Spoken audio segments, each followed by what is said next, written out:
중소벤처기업과 소상공인을 대변하는 예스티비 뉴스 첫 소식입니다.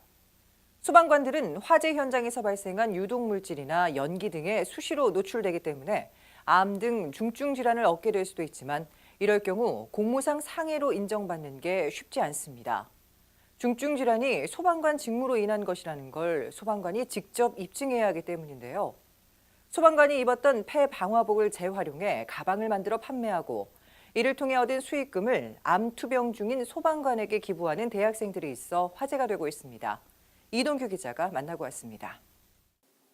커다란 크기에 산뜻한 디자인까지 갖춘 백팩부터 한 손으로 가볍게 들기에 좋은 핸드백, 그리고 심플하게 디자인된 팔찌까지 모두 소방관이 사용했던 폐방화복을 재활용해 만든 제품입니다. 실제 이 버클 같은 경우도 실제 소방복에 사용되고 있는 버클 다 그대로 최대한 활용해서 사용하려고 하고 있고, 내피라든지 그래서 특히 백팩 같은 경우는 그 내피도 한 벌이 다 들어가기 때문에 안에 있는 이름 같은 것도 다 그대로 들어가도록 최대한 많이 설계를 하고 있습니다.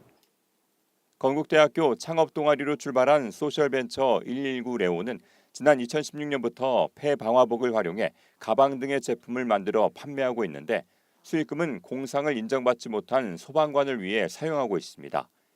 내구연한 3년이 지나면 버려지게 되는 방화복을 이용해 수익을 창출하고 이 돈을 암 같은 중증 질환을 앓고도 공무상 상해로 인정받지 못해 힘겨워하고 있는 소방관을 위해 사용하는 겁니다.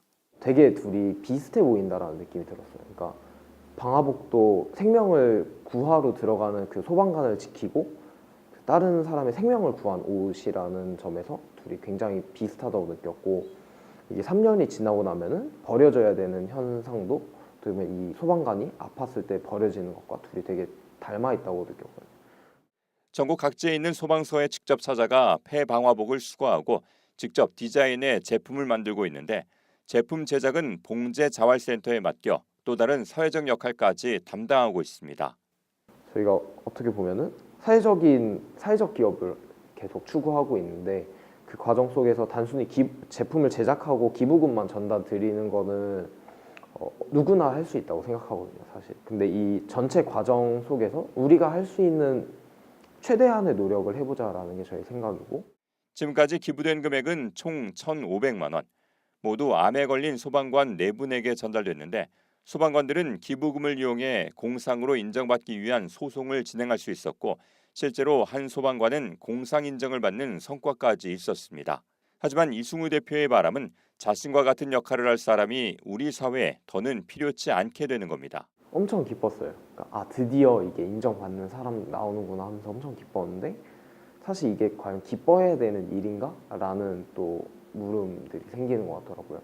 어떻게 보면은 당연히 그 공상 인정을 받았어야 되는 일인데 공상 인정을 못 받았던 거였고, 그거를 저희를 통해서 이렇게 바꿔 나가는 게 과연 옳은 일인가? 소방관의 피와 땀이 담긴 방화복을 활용해 다시 소방관을 돕고 있는 대학생들. 소방관들에게는 큰 힘이 되고 있습니다. 예스티비 뉴스 이동규입니다.